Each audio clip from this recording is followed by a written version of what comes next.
Hoy es miércoles 20 de julio del año 2022. Son las 7:01 p.m. hora de México. Y hoy día vamos a continuar con la siguiente clase, la número 5 de este curso de cosmología budista. Estamos en el Dhammavihara en México. Pero antes de continuar, quisiera mencionar algunas cosas que son importantes. Primero, con relación a la pregunta de Antonio Pasoni ayer. Antonio, yo no sé si usted tiene este Handbook of Abhidhamma Studies. Son No, 3 venerable. volúmenes Ajá. que son las transcripciones de las clases del venerable Usilananda del último curso de Abhidhamma que dio en San Francisco, en Estados Unidos, que fue el curso más completo que dio. Y una de sus discípulas, Sarah Marks, transcribió todas las clases, y esto fue publicado en Malasia, pero también este libro está disponible en PDF en nuestra página de Budispano. No sé si Antonio tiene esto disponible. No, venerable, no tengo esto. No. ¿Me oye o no? A ver, porque ¿tiene este libro usted? No tengo, venerable. ¿Me oyen? Sí. Ahora, Eh, entonces en la página de Budispano hay una versión PDF. Hay 3 PDFs porque son 3 volúmenes. A ver si alguien que está en línea busca esto, cualquier cosa, pero eso está en la página de Budispano. Hacer una búsqueda, por ejemplo, Handbook, ¿no? Entonces, en el volumen 2 de este Handbook of Abhidhamma Studies, aquí está un poco la explicación en detalle con relación a su pregunta de ayer, en la página 255, ¿no? O sea, si usted, cualquier cosa que no lo encuentre, me avisa, ¿no? Entonces, ahí usted puede leer desde el último párrafo de la página 254 y el primer párrafo de la página 255 está explicada un poco cómo es la conciencia de reconexión y la conciencia, ¿cómo se dice? El proceso cognitivo de una persona que va a reconectar en un plano de la materia sutil. Entonces, en ese caso, el objeto es solamente un kama nimitta, ¿no? O sea que, a diferencia de los seres humanos, que podemos tener cualquiera de estos 3 objetos que se le presentan en el proceso cognitivo de la muerte, o sea, los humanos podemos tener kama, signo de kama nimitta, y gati nimitta, que es signo de destino. Pero para los seres, no. El material sutil es solamente un signo de kama, ¿no? Y para un ser humano que ha desarrollado llanas, en este caso es solamente un signo de kama, que es un pañati, que es un concepto, que es el mismo concepto con que esa persona desarrolló la llama. Cualquier cosa, si lo lee, cualquier cosa me dice. ¿Está sí, bien? venerable, muchas gracias. Ok. Y otra cosa más. Ruti también preguntó hoy día sobre los seres sin percepción, los asanya satas. Ok. Entonces, también en el mismo libro, volumen 2, en la página 256, nos está explicado, hay 3 párrafos antes de finalizar la página, que comienza en inglés, que dice, now mindless beings. O sea, cualquier cosa Ruti me dice, ¿no? Okay. Entonces, espero haber respondido eso. Otra Sí, cosa. gracias, venerable, es que estaba Ahora, copiando a partir de ya hoy, copié el nosotros enlace, ¿cómo? copié el enlace del libro y ya lo puse en el chat. Ok. Perfecto. Entonces, cualquier cosa me dicen, ¿no? Ahora, a partir de hoy, nosotros vamos a comenzar a estudiar un poco la narrativa de la destrucción del universo, de acuerdo con esas 3 causas, y la nueva creación del universo. Entonces nosotros vamos a estar siguiendo dos suttas. No obstante, vamos a utilizar la narrativa del Visuddhimagga, que es el Sata Suriya Sutta, que es el discurso de los 7 soles, que nosotros lo tenemos traducido al español, incluyendo el comentario y el subcomentario. Ahora, si alguien quiere copia de esto, sería conveniente, no sé, de que ir a hacer copias a lo mejor en Copacint, ¿no?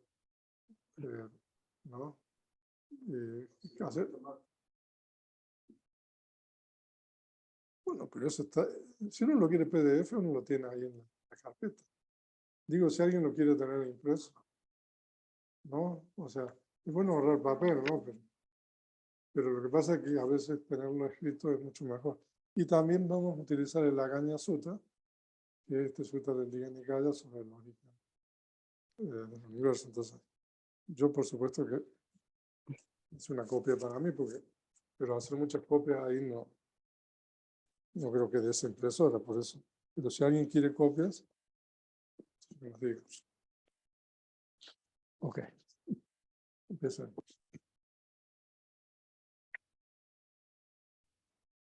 Entonces, hoy día vamos a continuar con la clase número 5 de este curso de cosmología budista. Entonces, estoy compartiendo la presentación. Cualquier cosa, ustedes me dicen, yo no tengo acceso al chat aquí, pero ustedes sí. O sea, de que si hay alguna pregunta o algo, me dicen. Entonces, vamos a comenzar ahora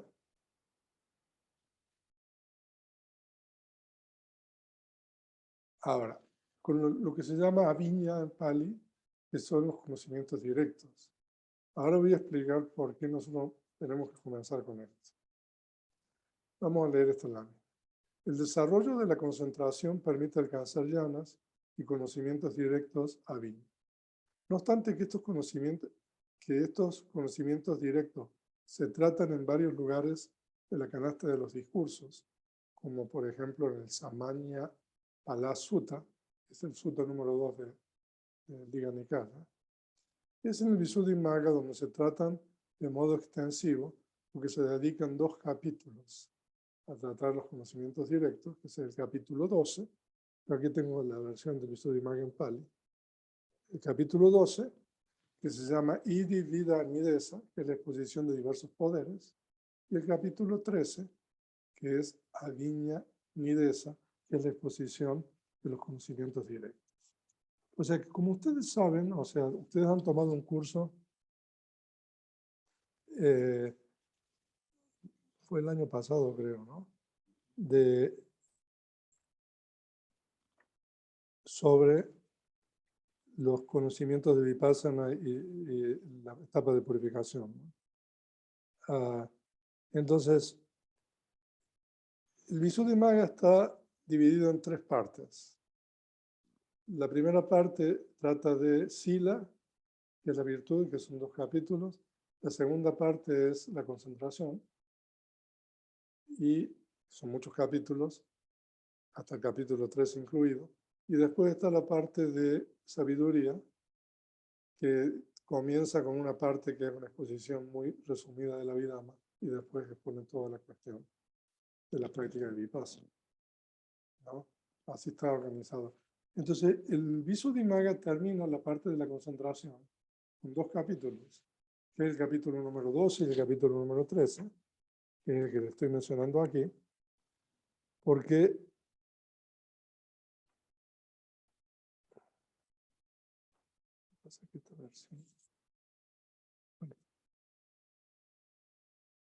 ya. Termina con los capítulos 2 y 13 toda la parte de la concentración, porque las personas que han desarrollado la concentración a un máximo nivel, ¿no? Se pueden desarrollar estos conocimientos directos, ¿no? Entonces es una exposición muy detallada y muy completa. Entonces, por eso nosotros vamos a usar el Visuddhimagga, pero esto no significa que no van a encontrar esto en el canon, ¿no?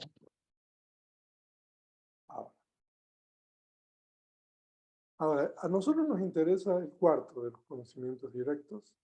En Pali se llama Pube Nivasa Anusati Jnana, ¿no? Que literalmente Jnana, conocimiento, y Anusati significa rememoración o recuerdo, Nivasa significa moradas o vidas, y Pube significa vidas pasadas.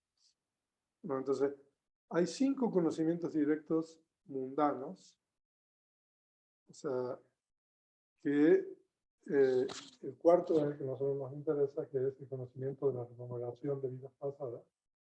Y es relevante porque en la exposición del mismo, el Visuddhimagga, toca temas concernientes a la cosmología budista, ¿no? Porque el Buda es el único ser que tiene un conocimiento sin obstrucciones hacia atrás, en relación no solamente a las vidas de él, sino a las vidas de otros. Vamos a explicar un poco de eso. Por eso quiero dedicar una primera parte de este curso a explicarles un poco sobre estos conocimientos directos, ¿no? Entonces el Visuddhimagga, cuando explica este cuarto conocimiento, entonces como explica quiénes pueden tener este conocimiento. Y después llega, ¿no? Cómo es el conocimiento del Buda, ¿no? Entonces ya ahí empieza toda la narrativa de la cuestión de la destrucción del universo y todo. Entonces, por eso nosotros vamos a utilizar esto.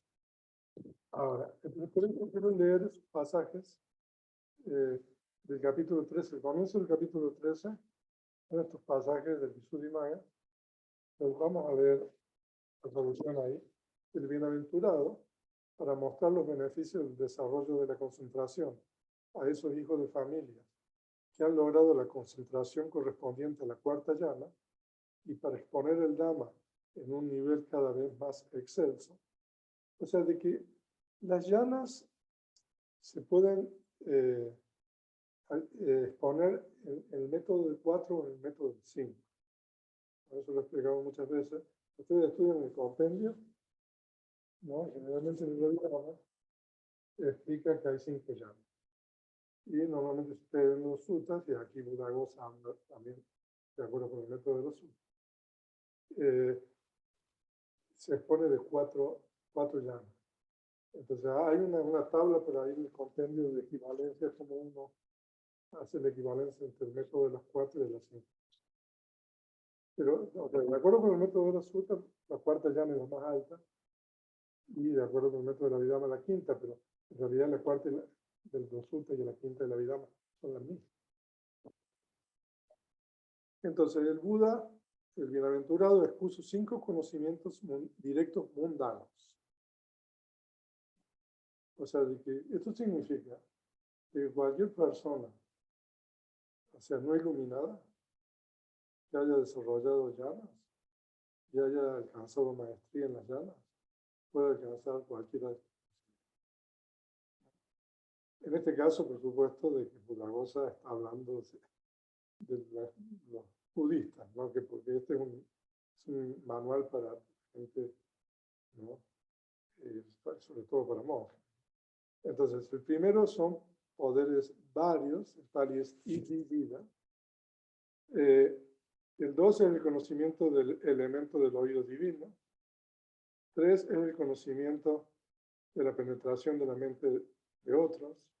4 es el conocimiento de rememoración de vidas pasadas. Y 5 es el conocimiento de la muerte y resurgimiento de los seres. O sea que esos 5 conocimientos directos son alcanzables por cualquier persona que haya desarrollado llamas y alcanzado maestría con él. Ahora, yo quisiera usar ahora la explicación del compendio, que es más escueta, es un compendio, porque no podemos entrar mucho en eso, donde explica el compendio en el capítulo 9. Ustedes pueden ver ahí en el capítulo 9, en la sección número 21, cómo se logran estos conocimientos. Ahora, Entonces, el compendio utiliza el método de la Abhidhamma de la quinta llana. Entonces, después de emerger de la quinta llana, la cual sirve como base para el conocimiento directo, y habiendo advertido la resolución, etc., cuando uno practica meditación preliminar en la forma, etc., surge de acuerdo con la circunstancia la quinta llana de la materia sutil que ocurre como conocimiento. O sea, no sé si me entienden algo. Pero ahora lo vamos a explicar. O sea, entonces, para alcanzar el conocimiento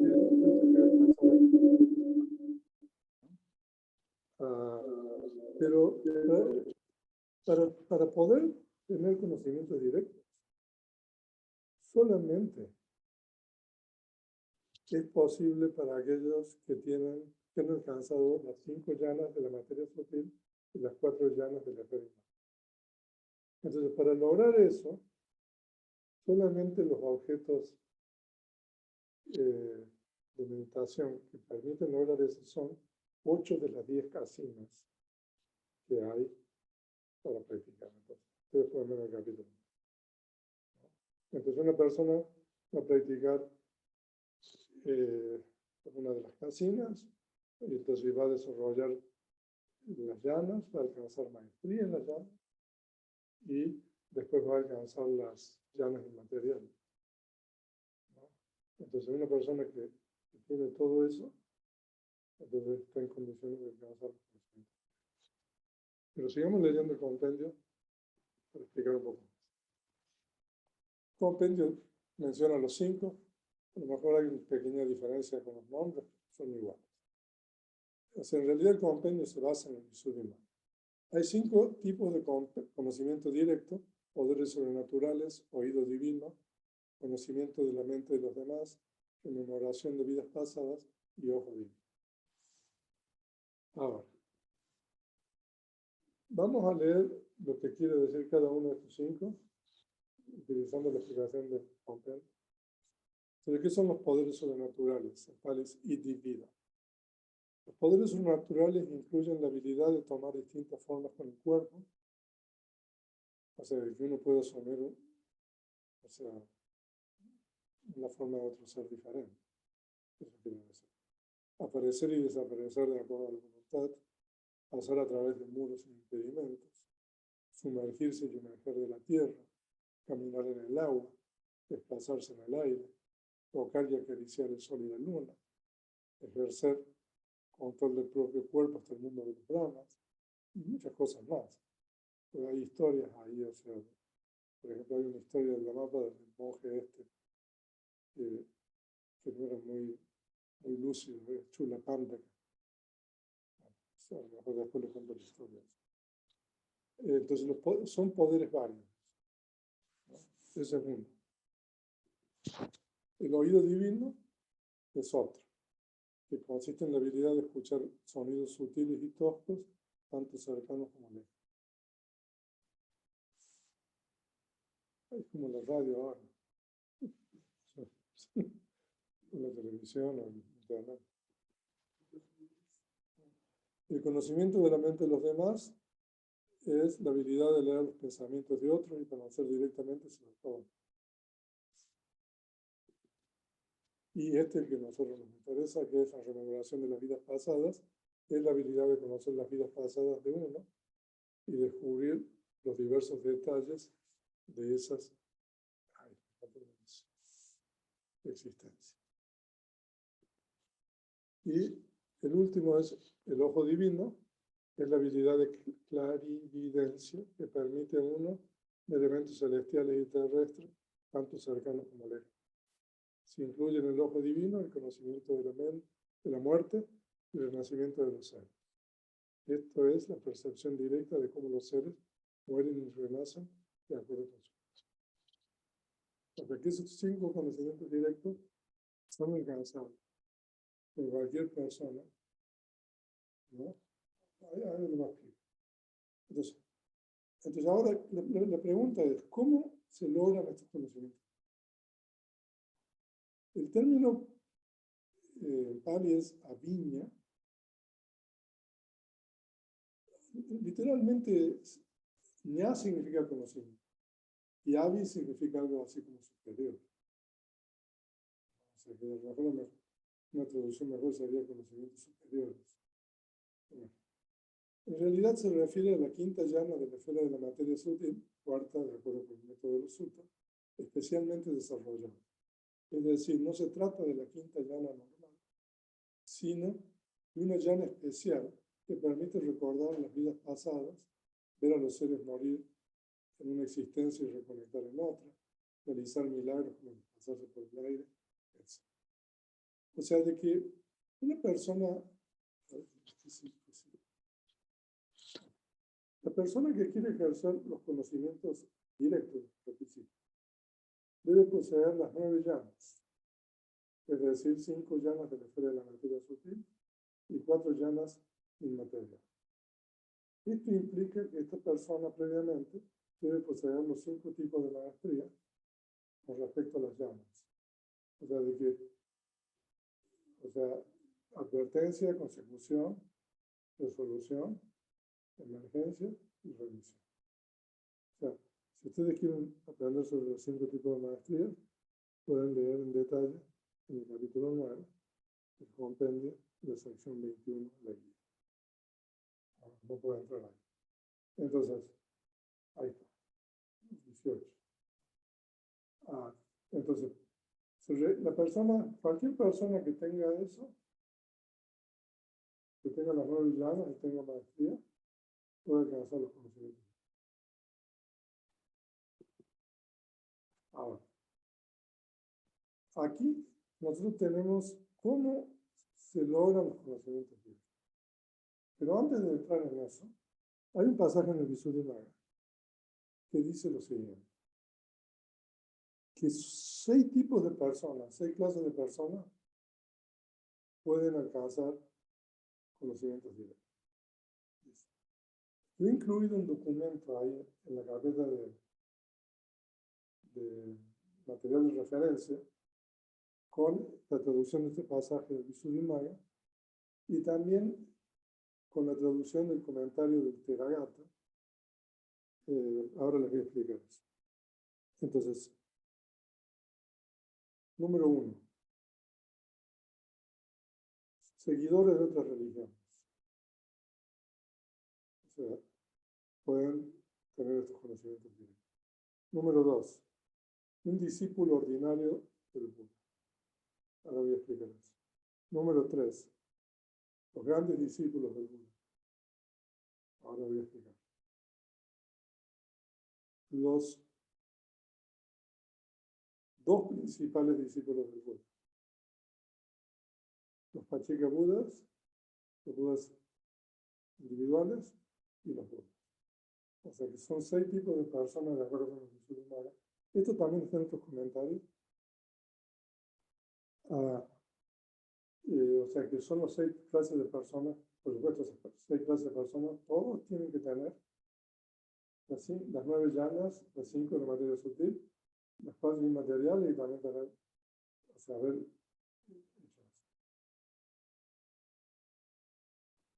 Ahora, el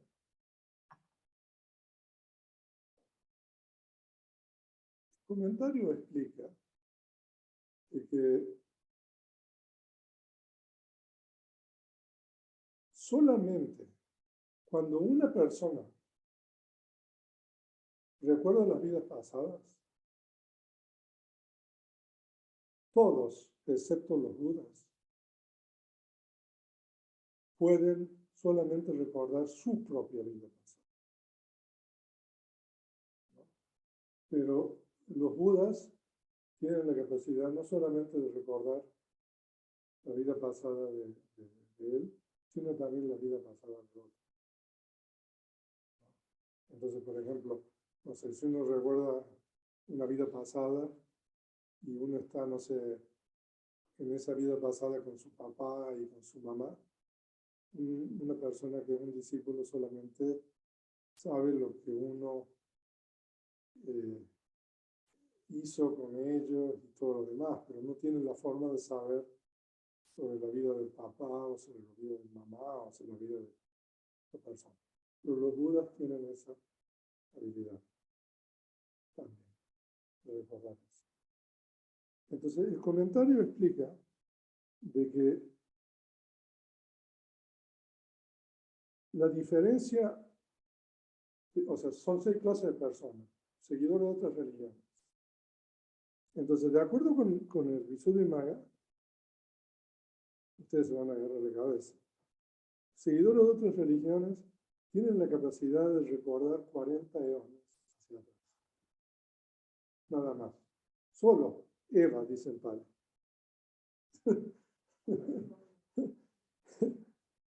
Chatalisan Diego Cape, Anusaranti. O sea que solamente 40 eones, ¿no? Y después el Visuddhimagga explica, se pregunta, ¿por qué? ¿Por qué tampoco?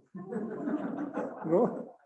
Entonces la respuesta es porque su sabiduría es insuficiente. Entonces, el Visuddhimagga explica, pero no es muy interesante, independientemente de los números. O sea, ¿quién quisiera tener eso? Independientemente de los números, el comentario explica por qué tienen deficiencia en el poder de la sabiduría. Y eso es muy bueno, porque explican de que ellos no practican vipassana. Y ellos carecen de el primer conocimiento de vipassana. ¿Se recuerda que nosotros estudiamos? El primer conocimiento de vipassana es el discernimiento analítico de la mente y la materia. Que de acuerdo con algunos textos, eso ni siquiera todavía es vipassana. Pero de acuerdo con el compendio, el primer conocimiento es cuando uno puede discernir analíticamente esto, la materia, ¿no? O sea, por ejemplo, cuando uno hace meditación caminando, cuando uno mueve, o sea, ahí está la mente, ¿no? que tiene la intención y el movimiento es materia, ¿no? Entonces, normalmente uno lo ve mezclado, uno no puede decir esto es mente, esto es materia, pero, o sea, pero esos discípulos de otras religiones,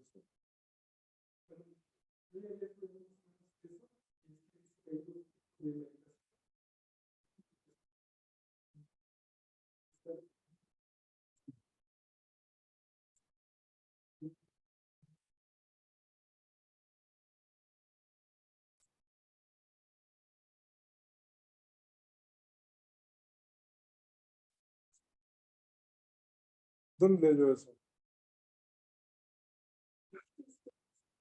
Necesito las fuentes anónimas.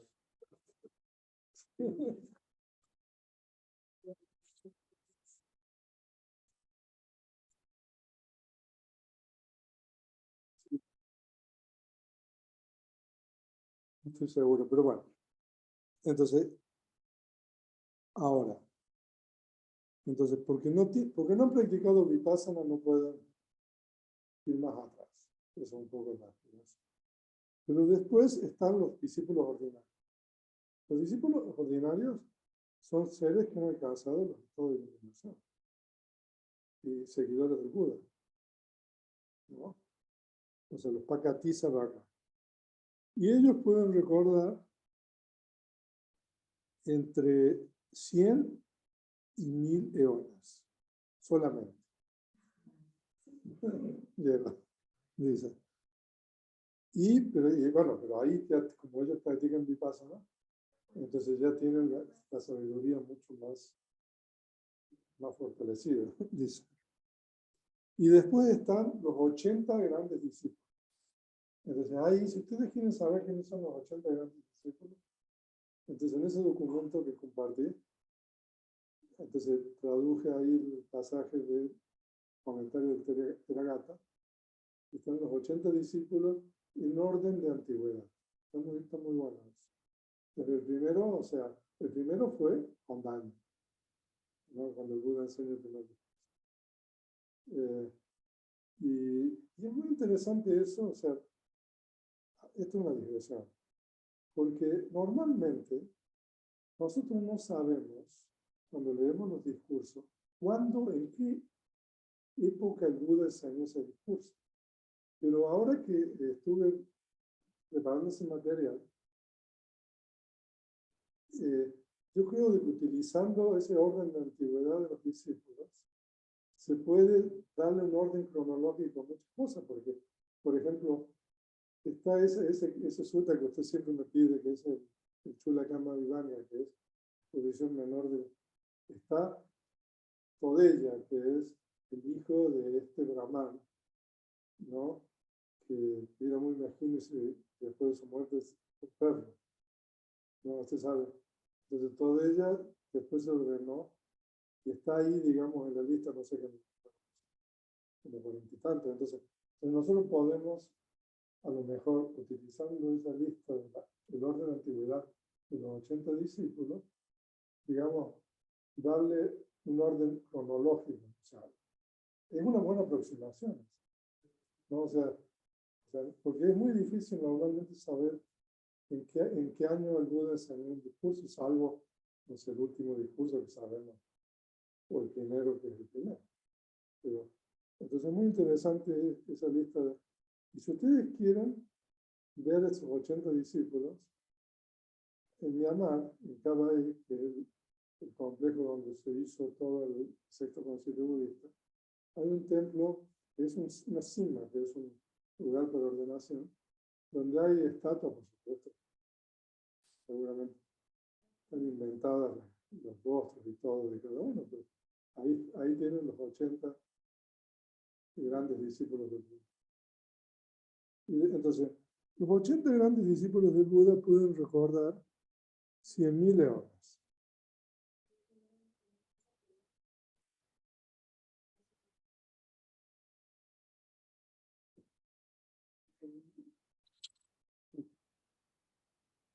¿Y por dónde? No, uy. Y se perdió esta.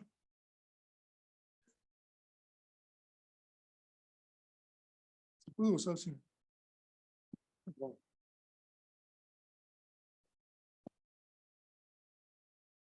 Se perdió.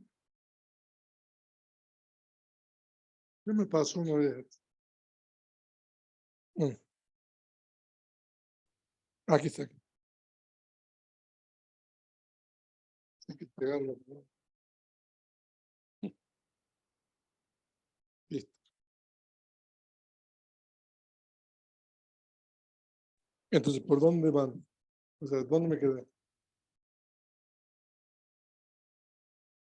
A ver, ¿dónde dejaron de escucharme? Y quienes podían recordar 100.000 eones. O sea que entonces, Solo se los grandes escuchaba 80 muy grandes bajo. discípulos, ¿de acuerdo? Pueden recordar 100.000 leones.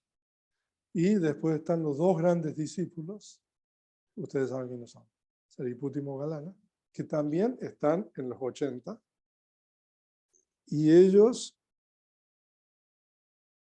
pueden recordar un eón incalculable, o sea, el Kappa Asankhya, ¿no? No es la Sankhya Kappa, y 100.000 eones. O sea, eso pueden recordar Sariputta y Moggallana.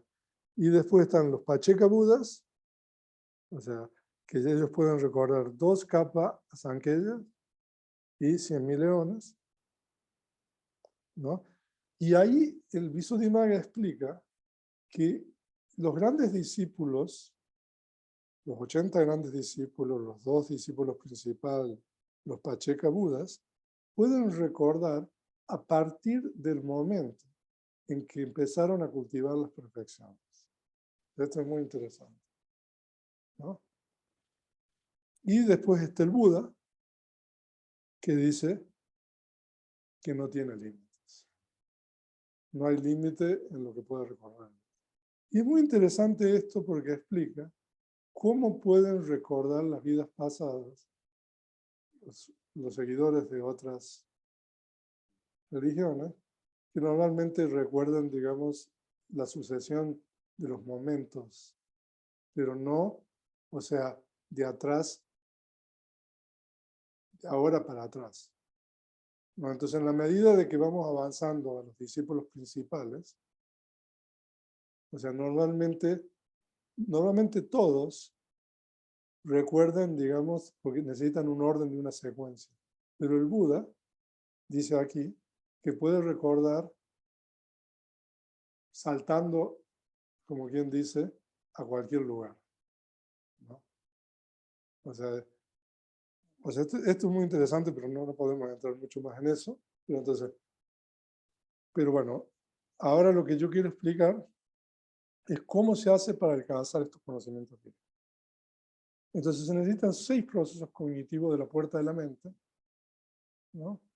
Entonces, eso está explicado en el capítulo 4 del compendio. Primero, uno tiene que alcanzar, bueno, la quinta llana, a qué se refiere, ¿no?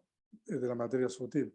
Entonces, ustedes cuando estudian Abhidhamma, ustedes van a estudiar cuántos momentos de yavana hay en estos procesos cognitivos, ¿no?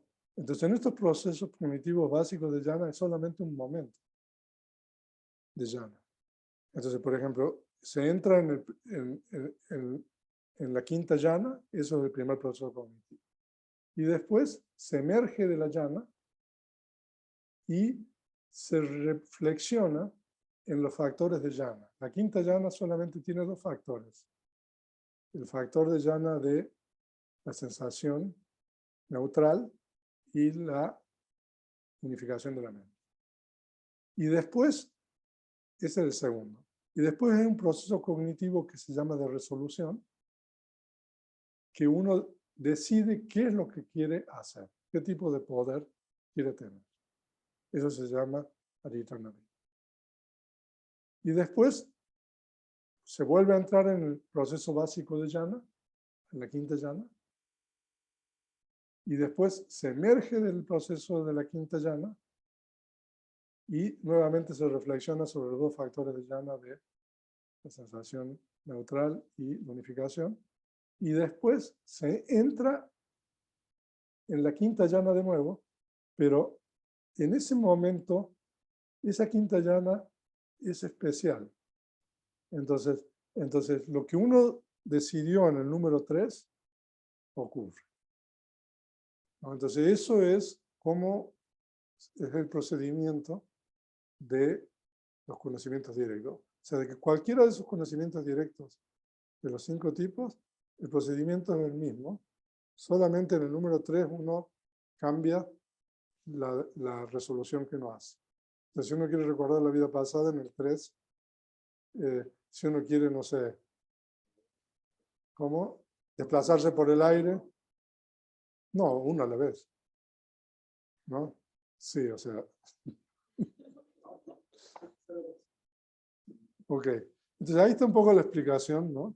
O sea, el primer paso es entrar en la quinta llana utilizando un objeto de contemplación apropiado que permita alcanzar la quinta llana, ¿no? En este caso, el logro de la quinta llana se denomina Paraka Jhana Viti, proceso cognitivo básico de jhana. Después de entrar en la quinta llana, el practicante reflexiona en el contenido de esa quinta llana. Como la quinta llana tiene solamente 2 factores de jhana, sensación neutral, upeka, y unificación, ekagata, el practicante contempla sus factores de jhana. Esto se denomina Pachawekana Viti, proceso cognitivo de reflexión. Y el tercero, en esta tercera etapa, el practicante hace una resolución en su mente, por ejemplo, recordar las vidas pasadas. Esto se denomina Dittanaviti, proceso cognitivo de resolución. Y inmediatamente después del proceso cognitivo de resolución, el practicante entra de nuevo en la quinta llana, la cual es la base para alcanzar el conocimiento directo. Esto se denomina Paraka Jhana Viti, que es igual que el primero, proceso básico de jhana. Y en el paso número 5, en esta etapa, el practicante reflexiona de nuevo en el contenido de la quinta llana, es decir, de nuevo contempla los 2 factores de jhana, la sensación neutral y unificación, y esto se llama de nuevo, igual que el número 2. Pachawekana Viti, proceso cognitivo de reflexión. Y ahora viene el conocimiento directo, ¿no? Y después del proceso cognitivo de reflexión, el practicante entra de nuevo en la quinta llana, que en este caso es un tipo especial de la quinta llana, donde, por ejemplo, la persona recuerda las vidas pasadas, etc. Esto se denomina Aviña Witi, proceso cognitivo de conocimiento directo. En este tipo de proceso cognitivo hay un solo momento de llama. Entonces aquí les preparé un cuadro donde ustedes tienen los procesos cognitivos que se requieren, el tipo de proceso cognitivo, o sea, el número 2, el número 3 y el número 5 son procesos cognitivos de la esfera de los sentidos, ¿no? Mientras que el 1, el 4 y el 6 son procesos cognitivos de la materia sutil. Y en la tercera columna ustedes tienen el número de jávanas que hay en cada proceso cognitivo. O sea, de que son 1, 5, 5, 1, 5 y 1. O sea que en el capítulo 4 del compendio se estudia el procedimiento de Javan, ¿no? Entonces, pero bueno, es esa información que yo quería compartir para que ahora entremos en la narrativa de el Visuddhimagga sobre la destrucción del universo, ¿no? Y porque como esto está explicado, digamos, con relación al recuerdo de las vidas pasadas, ¿no? Entonces, o sea, es el Buda quien, ¿no?, que tiene esa capacidad ilimitada, sin límites. Entonces, esto está tomado de los sutras. Entonces, ahí le estoy poniendo la referencia de dónde viene todo esto. Entonces, el Visuddhimagga comienza diciendo que hay 3 destrucciones del universo físico: destrucción por agua, destrucción por fuego y destrucción por aire.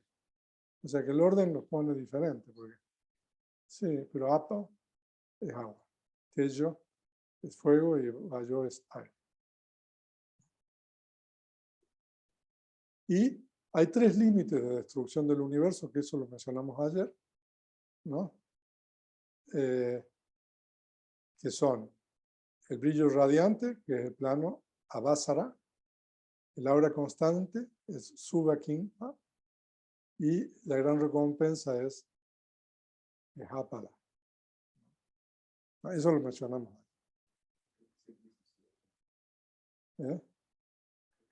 Ahora vemos el cuadro. Cuando el león se destruye por fuego, se incinera por fuego por debajo del plano del brillo radiante. Entonces, ahí está. Entonces ahora vamos a primero estudiar toda la destrucción por fuego y la recreación del universo. Y después vamos a ver las otras 2 destrucciones, ¿no?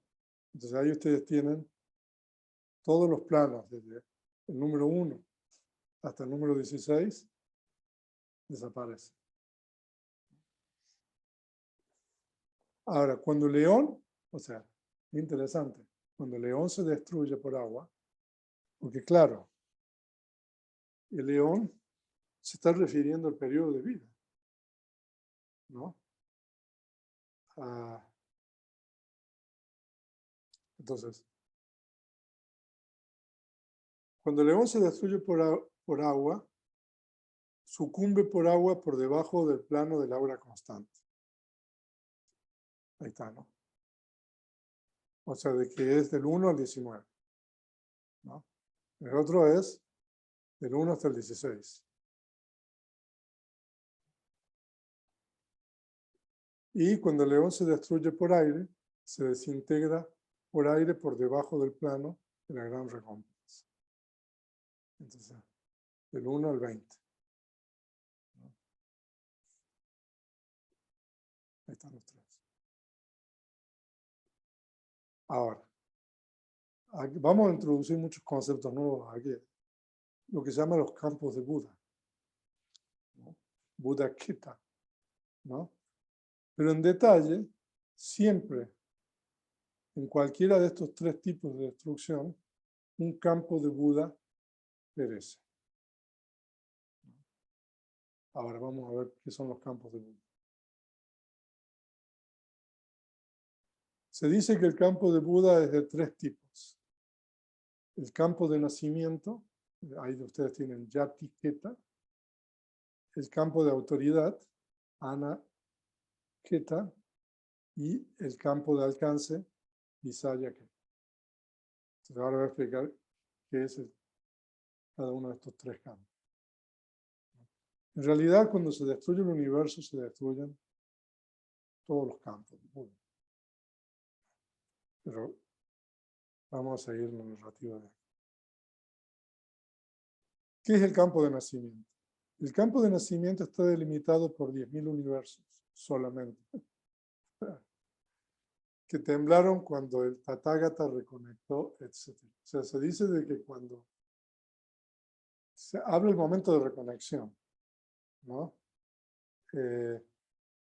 Cuando, o sea, entra en el vientre de su madre, se dice de que los 10.000 universos reconectaron. Y también eso ocurrió en el momento de su iluminación. O sea, de que esos eventos ocurrieron, también leímos, ¿no? Cuando enseñó el primer discurso, ¿no? Cuando enseñó el Brahmayala Sutta, cuando el Buda renuncia a su facultad vital, cuando el Buda muere, ¿no? O sea, entonces pero todo eso se refiere al campo de nacimiento, o sea, porque es el campo de, ¿no? Si cuando reconectó, temblaron los 10.000 universos, lo mismo cuando se iluminó, ¿no? ¿Se sigue eso? Ahora, ¿qué es el campo de autoridad?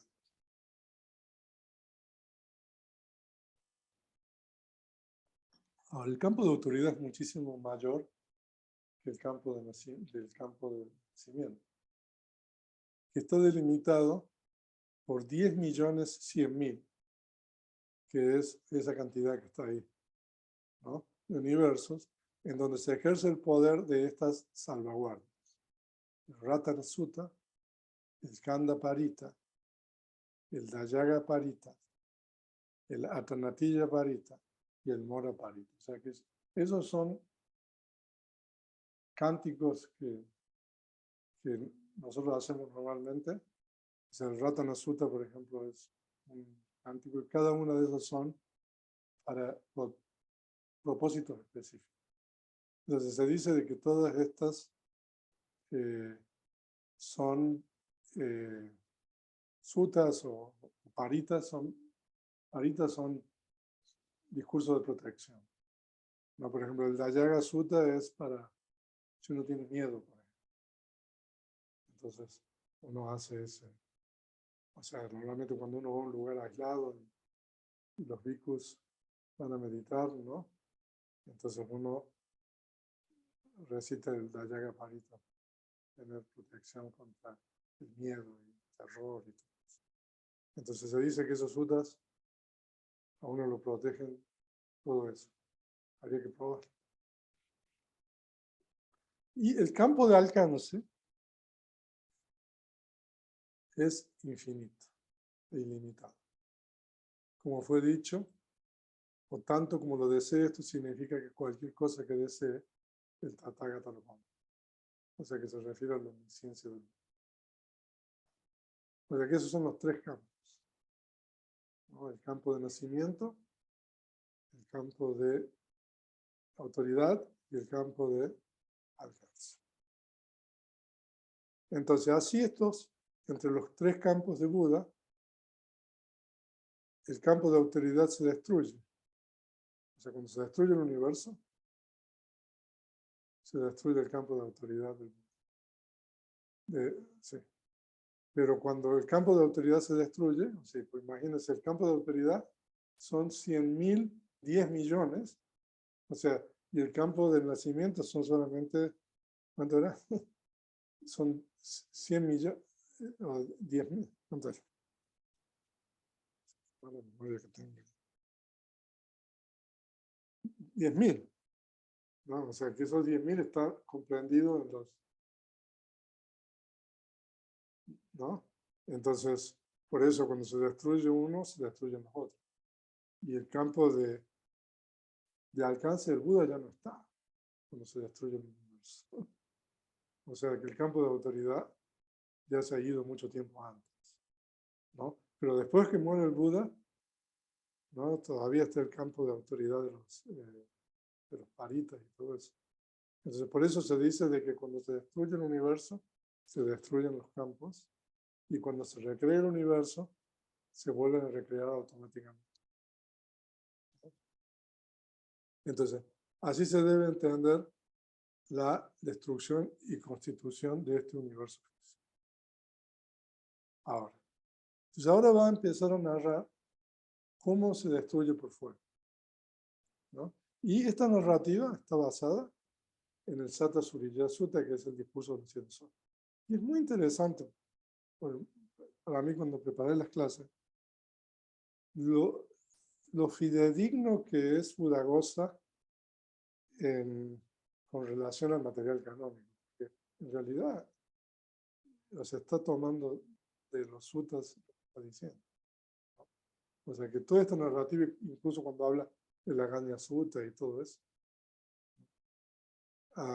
Entonces ahora vamos a hablar de la destrucción por fuego. Entonces cuando el león perece por fuego, primero aparece una gran nube que presagia la destrucción del león. Interesante. Y cae una gran lluvia en los 10.100.000 universos. Los humanos, felices, sacan todas las semillas y las siembran.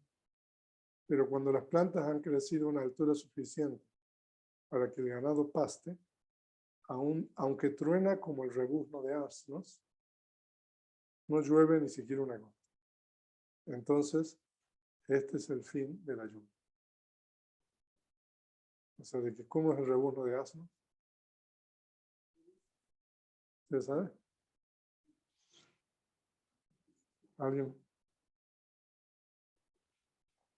Con relación a esto, el bienaventurado dijo, o dice, no sé por qué, alguien no lee.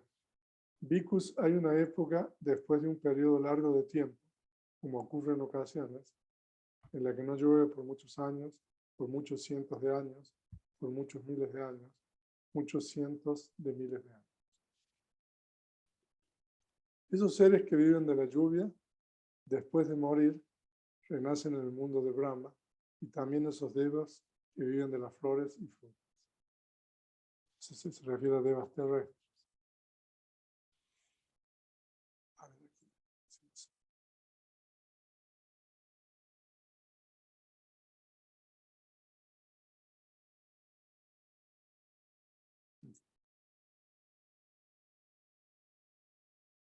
Así, cuando ha pasado un largo periodo de tiempo, el agua se agota aquí y allí. Entonces, gradualmente los peces y las tortugas, después de morir, renacen en el mundo de Brahma. Y también los seres infernales. Aquí algunos dicen que los seres infernales perecen cuando se manifiesta el séptimo sol. O sea, aquí hay una diferencia de opinión. O sea, de acuerdo con la opinión prevaleciente, ¿no? Ya todos los seres se van para arriba antes de que aparezca el séptimo sol. Pero entonces ahí hay una especie de pregunta, pero sin llana no existe nacimiento en el mundo de Brahma. Algunos de estos seres, o sea, padecen escasez de comida y otros son incapaces de alcanzar llana. ¿Cómo es que ellos renacen allí? O sea, él mismo, o sea, se está haciendo una pregunta, como, o sea, imagínense, si no tenemos que comer, ¿cómo va a poder practicar meditación y alcanzar llanas? No, eso es imposible. Entonces, ahí explico. O sea, de que primero tienen que reconectar en el mundo de los devas. Entonces, o sea, para reconectar en el mundo de los devas no se necesita llana. Simplemente una acción meritoria de generosidad, de practicar preceptos, de practicar meta, de practicar meditación. Con eso uno puede reconectar una acción meritoria tan simple como esa, ¿no? Reconectar en el mundo de los devas. Entonces, porque entonces devas de la esfera de los sentidos, llamados congregadores del mundo, eso es Loka Vyuha, con la cabeza descubierta, despeinados, lacrimosos, quitándose las lágrimas con las manos, vestidos en atuendos rojos, muy desaliñados, comprendiendo que al finalizar 100.000 años se destruirá el león, andan en los caminos humanos anunciando esto. Señores, al finalizar 100 1000 años se destruirá el eón. Este universo perecerá. El gran océano se secará y también esta gran tierra y Sinerú, rey de las montañas, se incinerarán, perecerán. O sea, de que hay un tipo de devas, de acuerdo con esta narrativa, que 100.000 años, entonces, imagínense, estamos en el año 2000, nosotros de esta 100.000 años antes anuncian que empiezan a anunciar de que se termina, se va a destruir el universo. Entonces, la destrucción del universo se extenderá hasta el mundo de Brahma. Señores, desarrollad amor benevolente, compasión, alegría empática, ¿no? O sea, habla solamente de 3 Brahmas viajantes, no de la cuarta, ¿no? Meta, Karuna y Mudita.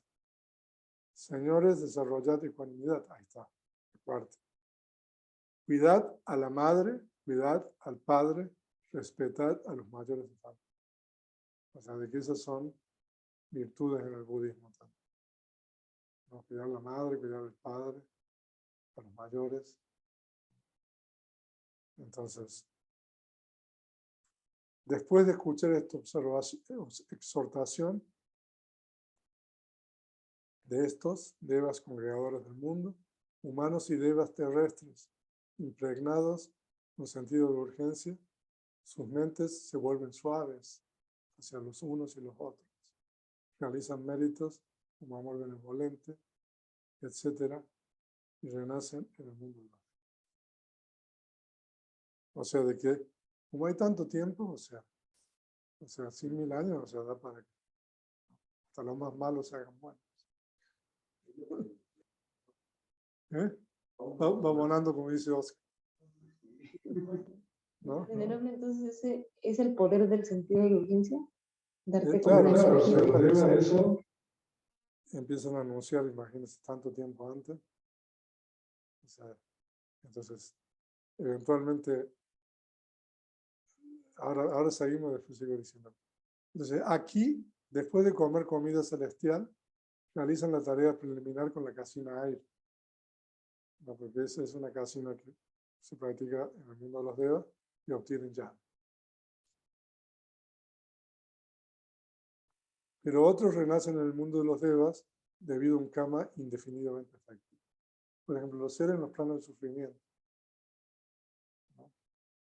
O sea, no es fácil hacer acciones meritorias como sobre el plano. Pero, ok. Entonces, ¿ustedes saben lo que es el karma indefinidamente efectivo? Por el libro. Título 5 del compendio. Va a ver los estudiantes avanzados ahí, en línea, Ruti, etcétera. Se lo pueden explicar. ¿Qué es un karma indefinidamente efectivo?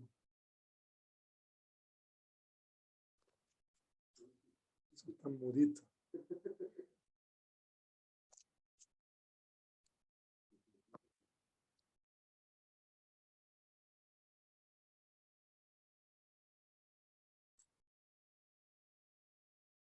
Ok.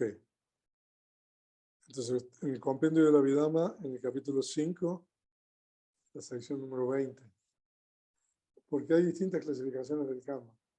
Y una de ellas es el karma inmediatamente efectivo. Número 2, el karma subsecuentemente efectivo. Y el número 3 es el karma indefinidamente efectivo. Y el número 4 es el karma extinto. O sea, para poder entender estos 4 tipos de karma, nosotros tenemos que entender que en los procesos cognitivos generalmente hay 7 momentos de Yavana, que son cuando, por ejemplo, cuando uno hace una acción meritoria, por ejemplo, una acción de generosidad o de precepto o de meditación, ¿no? Hay un proceso cognitivo, digamos, en este caso, digamos, la puerta de la mente. Y hay 7 momentos de Yavana, o sea, de conciencia sanas. Entonces, y son la misma conciencia que se repite. Entonces, la primera conciencia ya de ese proceso cognitivo se dice que es un karma inmediatamente efectivo, ¿no? Inmediatamente efectivo significa que ese momento tiene que dar resultados en esta vida. Por eso se llama inmediatamente efectivo. Pero si no da, porque no se dieron las condiciones, ese karma se vuelve extinto. Se dice que el primer momento de Yavana del proceso cognitivo es el más débil, porque está precedido por una conciencia de un género diferente. ¿Cuál es la conciencia que precede a la primera Yavana? En un proceso cognitivo de las 5 puertas, o en un proceso de la puerta de la mente, en una conciencia funcional, en la puerta de la mente. Entonces, como no tiene la fuerza de la repetición, en el primer momento tiene que dar resultado en esta vida y si no da. ¿Eso?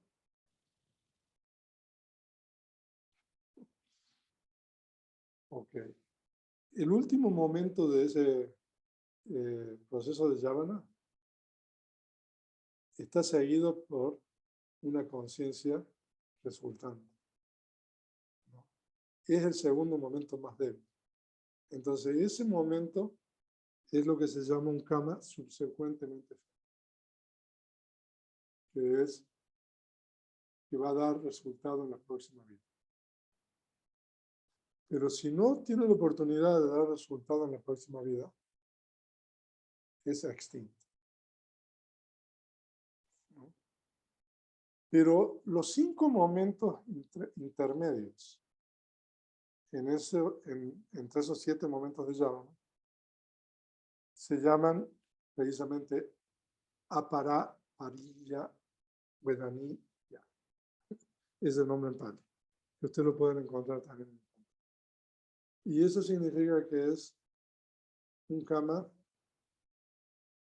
indefinidamente efectivo. Quiere decir que eso nunca va a perder su potencialidad en el ciclo de samsara. Entonces, y todos los seres, ¿no? Porque es tan larga, de acuerdo a lo que hemos explicado, la transmigración en samsara, tenemos ese tipo de karma. Entonces, por eso no hay nadie que no tenga por lo menos un buen karma, ¿no? Que lo mande al karma. Entonces, eso es lo que está explicando ahí. Si quieren, pueden leer la explicación, está muy completo aquí en el compendio, en la guía número 20. Ahora, y ellos también aquí y allí, o sea, una vez que uno está en el plano de los devas, entonces ya. ¿Cómo? Sí, entonces ya, o sea, tienen la posibilidad de practicar y obtienen jnana, y en virtud de haber obtenido jnana en el mundo de los devas, todos los seres reconectan o renacen en el mundo de los devas.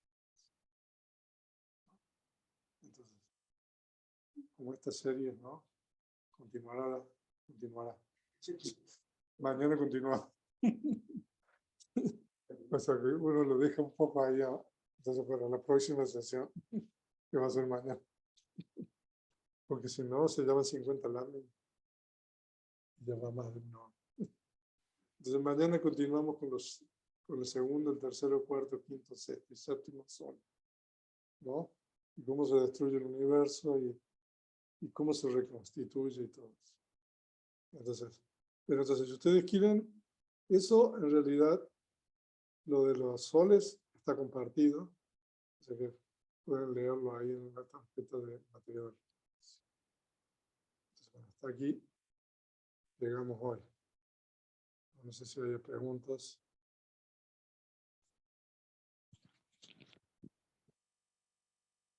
Se oye mejor. Sí, adelante, Fernando. Hola, venerable. Mi pregunta es con respecto a la clase de ayer, bueno, y la de repaso de la mañana, acerca de cómo los seres llegan a ciertos planos y que se ocupa para, bueno, aquí también se repitió, se ocupan ciertos tipos de llana. Mi pregunta es si con Kanika Samadhi, que es una concentración de momento a momento, se desarrolla algo parecido a una primera llana que le permitiera a un practicante de Vipassana renacer en un plano de la materia sutil, en los primeros, digamos. ¿Es posible eso o se requiere una llana puramente de samatha? No es posible. Ah, Se requiere una llana de samadhi. Porque ese kanika samadhi, la concentración momentánea, es un kama de la esfera de los sentidos. ¿No? O sea, ni siquiera tampoco la concentración próxima que uno alcanza cuando practica samatha. Se requiere tener llamas. ok. ¿Okay? Y Sí. tengo otra pregunta, venerable. En cómo se manejan estos universos, yo había escuchado de que parece como que se agruparan en que mientras un grupo de universos o un universo está destruyéndose, parece que otro, digamos, está en un proceso de evolución diferente y no se destruye. ¿Eso es cierto o todos al mismo tiempo se destruyen y se recrean? Todo se destruye. Ah, ok. Cuando se destruye uno, se destruyen todos. Oh, Sí. La última clase vamos a ver un poco el universo físico, y los chakabalas y todo eso. O sea, primero vamos a ver la destrucción y la reconstrucción y después vemos la parte del universo físico. ¿Alguna otra pregunta? gracias, venerable.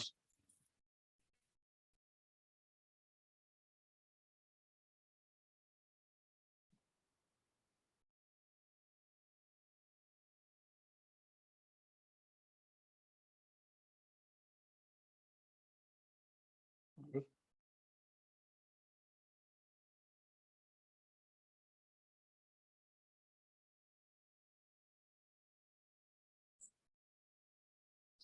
Buenas noches, venerable. Levanté la mano, no sé si. Gracias. Indagando en el tema de la velocidad de la mente, que es persistente en todos los planos, y si es así, me indica que también es persistente durante el periodo de vida de los humanos.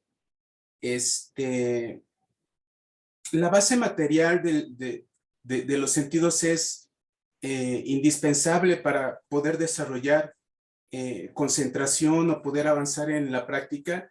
Me refiero porque, pues, si se supone que la mente sigue en un buen estado, en una buena velocidad, pues uno cuando se va volviendo maduro, pues sí va detectando que pues la base material pues va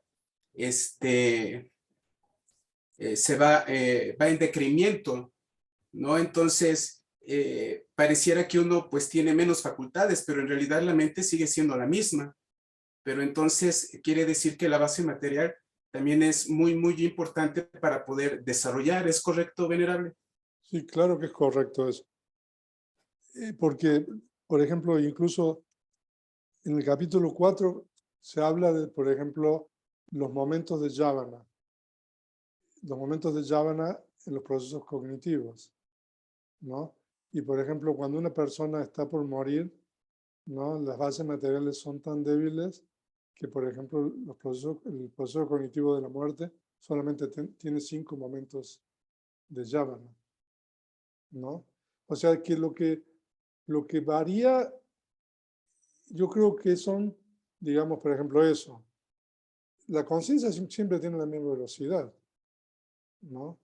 Pero, por ejemplo, si las facultades sensoriales no están bien, entonces, por ejemplo, no sé, uno tiene que usar lentes, ¿no? O ayudas, digamos. No tanto a lo mejor en la puerta de la mente, ¿no? Pero nosotros vemos los 5 sentidos, digamos que es evidente cuáles son las bases, digamos, que dependen de esas conciencias, ¿no? Sí, o sea, de que en la medida de que vayamos decayendo con la materia, o sea, yo por ejemplo tengo problemas para ver ahora, ¿no? O sea, va a ir en disminución, digamos, en sus capacidades cognitivas, ¿no? Pero eso tiene que ver, yo creo, con la materia, más que con la mente. Si la materia estuviera bien, ¿no? O sea, yo me acuerdo cuando no necesitaba lentes para poder leer y todo eso,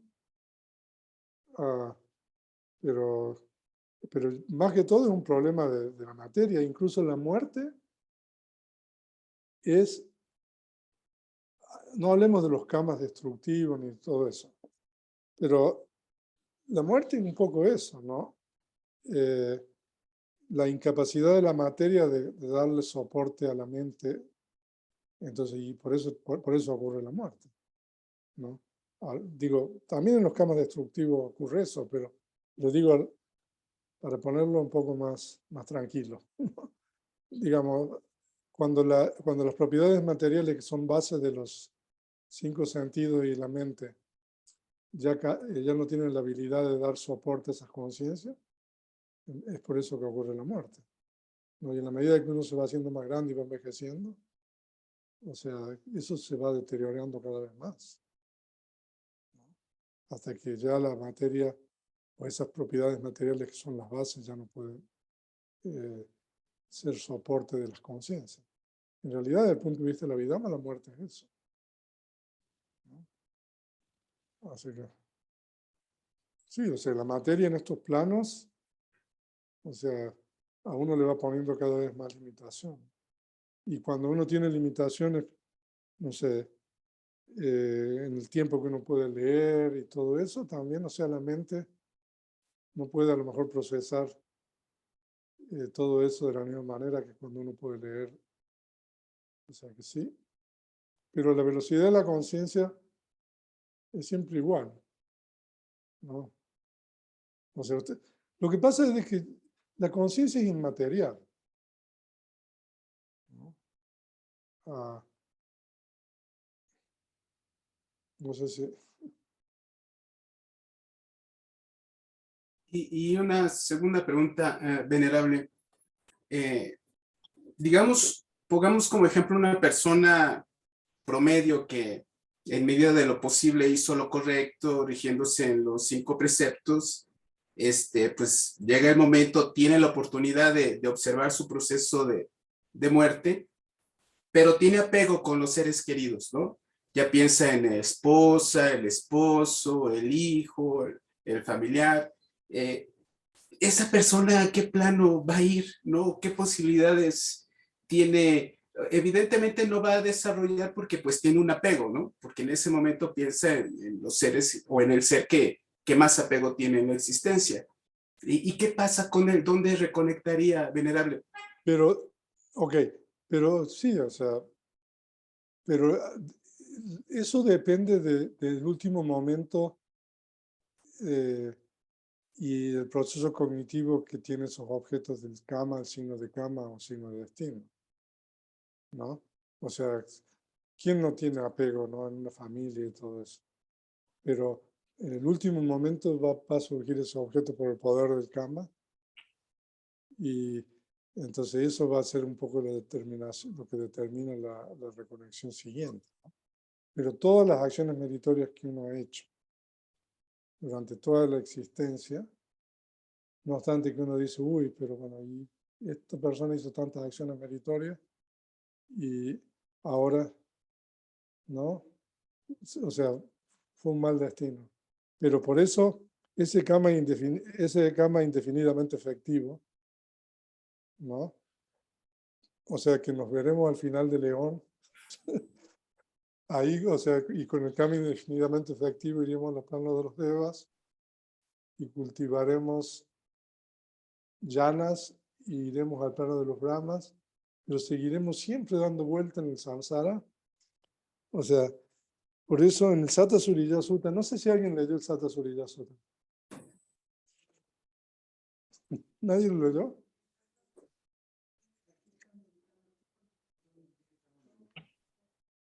Ok, qué bueno.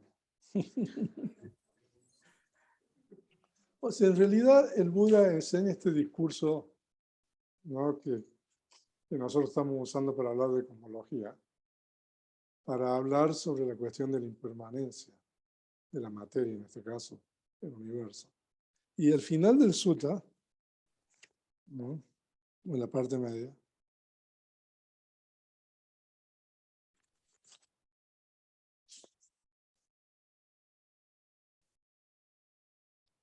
por supuesto que el sutta bueno, el Buda cuenta cómo van apareciendo los soles, ¿no?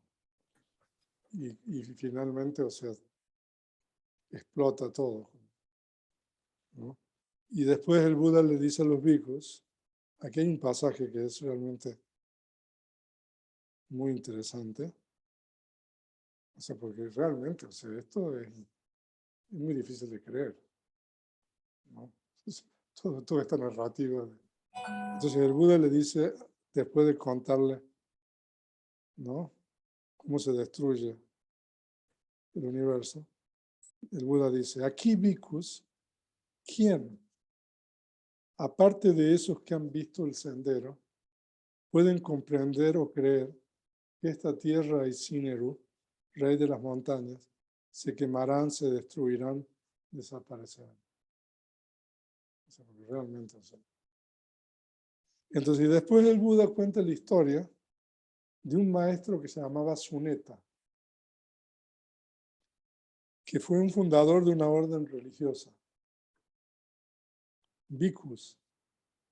El maestro Suneta tenía varios cientos de discípulos. Bhikkhus, el maestro Suneta, enseñaba el Dhamma a sus discípulos para renacer en el mundo de Brahma. Bhikkhus, esos que comprendieron toda la enseñanza completa del maestro Suneta, que enseñaba el Dhamma para renacer en el mundo de Brahma, renacieron después de la muerte, después de la disolución del cuerpo, en el mundo de Brahma, en un buen destino. Algunos de esos que no comprendieron toda la enseñanza completa, renacieron después de la muerte, después de la disolución del cuerpo, junto con los devas.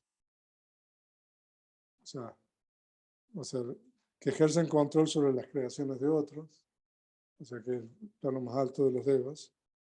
Otros renacieron junto con los devas que disfrutan de sus propias creaciones, o sea, los que habían entendido y practicado menos la enseñanza.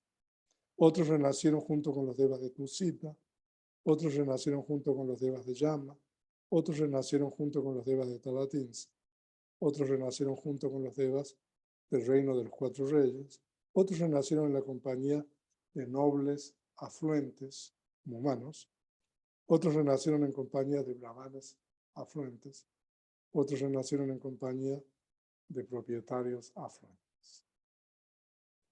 Entonces Bhikkhus, el maestro Suneta, pensó esto: no es conveniente para mí que después de la muerte tenga yo el mismo destino que mis discípulos. Y si yo desarrollara amor benevolente aún más, después Bhikkhus, el maestro Suneta, hizo que su mente desarrollara amor benevolente por 7 años. Habiendo hecho que su mente desarrollara amor benevolente por 7 años, él nos regresó de nuevo a este mundo por 7 eones de destrucción y evolución del universo. Bhikkhus, cuando el universo se estaba destruyendo, él reconectó en el plano del brillo radiante, Avasara. Cuando el universo estaba evolucionando, renació en una mansión vacía de Brahma. Allí Bhikkhus, el Brahma, el gran Brahma, el conquistador, el invicto, el omnisciente, el todopoderoso. Bhikkhus, él fue ese Brahma, y después fue el rey de los Devas, Saka, y rey de los Devas 36 veces. Después cientos de veces fue rey universal, recto, que reina de acuerdo con el Dhamma, señor de la tierra, victorioso, proveedor de seguridad a sus dominios, poseedor de los 7 tesoros. Él tuvo más de 1000 hijos, valientes, heroicos, capaces de destruir los ejércitos contrarios. Él habitaba esta tierra que se extendía hasta el océano, que había conquistado sin violencia, sin armas, por medio del Dhamma. No obstante,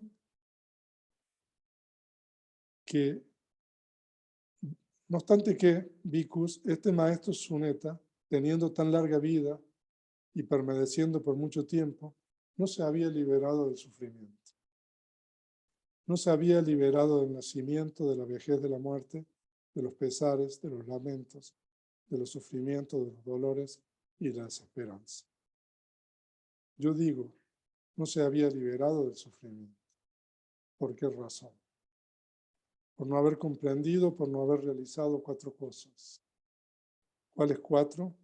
Bhikkhus, por no haber comprendido, por no haber realizado la noble virtud, por no haber comprendido, por no haber realizado la noble concentración, por no haber comprendido, por no haber realizado la noble sabiduría, por no haber comprendido, por no haber realizado la noble emancipación, el deseo por la existencia,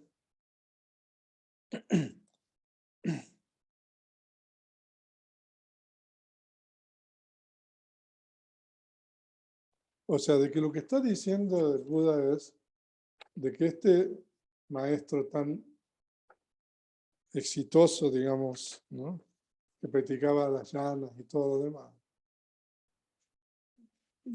estuvo en todas partes, en todos los planos, en las mejores condiciones, pero nunca había logrado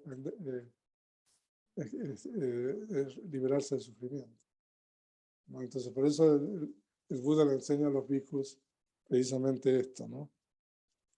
O sea, de esta cuestión de la impermanencia. Entonces, un poco la respuesta a Oscar es, ¿no?, de que sí, o sea, uno va a transmigrar y va a abonar, como dicen ustedes, ¿no? Y va a ir, y le va a pasar mucho mejor en otra vida que en esta. O sea, todos quieren estar mejor, ¿no?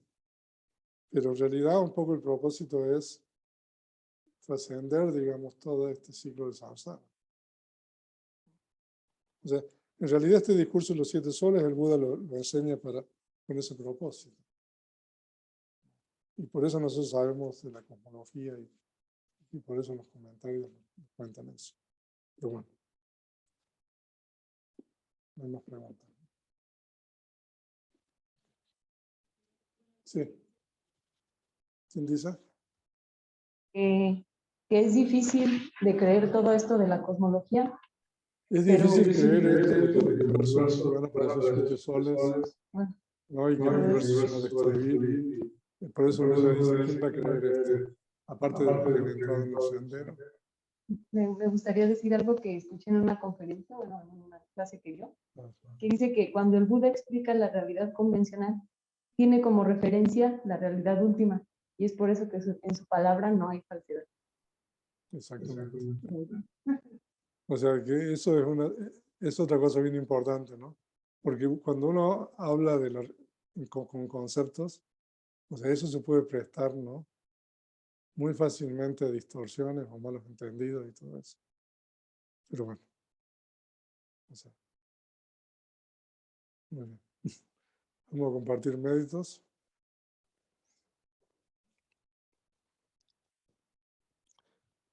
Que todos los seres compartan estos méritos que nosotros hemos obtenido para la adquisición de todo tipo de felicidad. Que los seres que habitan el espacio y la tierra, devas y nagas de gran poder, compartan nuestros méritos. Que ellos protejan las enseñanzas. Sadhu, sadhu, sadhu. Bien, muy bien. Muchas gracias. Si tienen preguntas, mañana en la clase de las 10.